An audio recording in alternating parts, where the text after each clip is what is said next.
केंद्रीय गृह मंत्री अमित शाह ने दार्जिलिंग जिले के कुर्सियांग में एक चुनावी रैली की, जिसमें उन्होंने कहा कि अगर पश्चिम बंगाल में भारतीय जनता पार्टी की सरकार बनती है तो दशकों पुराने गोरखा मुद्दे का समाधान 6 महीने के भीतर कर दिया जाएगा। भाजपा गोरखाओं की चिंताओं और आकांक्षाओं को समझती है, उनकी शर्तों के अनुसार समाधान खोजने की दिशा में काम करेगी।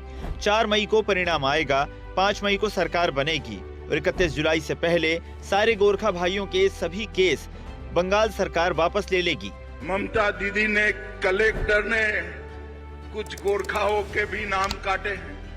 कोई बात नहीं, सीटें हमारी ही आने वाली है।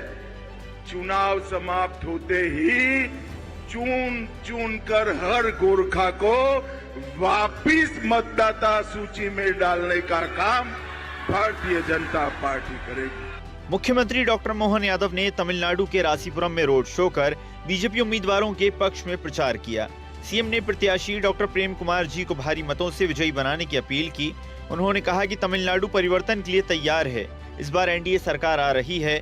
जनता जनार्दन के आशीर्वाद से इस सीट के हर बूथ पर विकास और सुशासन का कमल खिलकर रहेगा। प्रेम कुमार अपने कर्मठ व्यवहार के कारण से जनता के बीच अत्यंत लोकप्रिय है और हमारी भारतीय जनता पार्टी एआईडीएम के साथ एनडीए यहाँ भारी बहुमत से सरकार बनाने जा रहा है। दिल्ली की मुख्यमंत्री रेखा गुप्ता ने पश्चिम बंगाल के आसनसोल में जनसभा की। उन्होंने बरदही और रानीगंज क्षेत्र में रोड शो किया। रेखा गुप्ता ने ममता सरकार पर भ्रष्टाचार, हिंसा और सिंडिकेट राज को बढ़ावा देने का आरोप लगाया।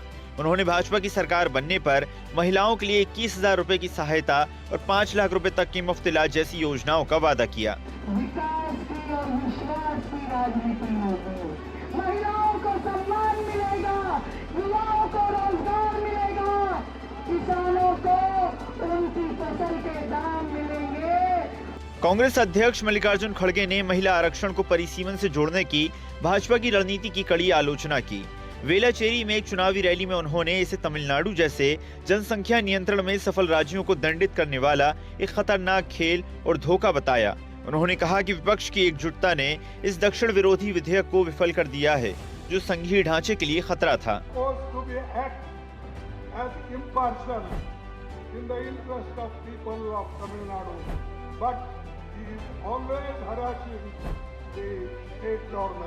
चुनाव प्रचार के आखिरी दिन कांग्रेस नेता सचिन पायलट ने पश्चिम बंगाल के मुर्शिदाबाद जिले के बहरामपुर विधानसभा क्षेत्र में कांग्रेस उम्मीदवार अधीर रंजन चौधरी के लिए प्रचार किया।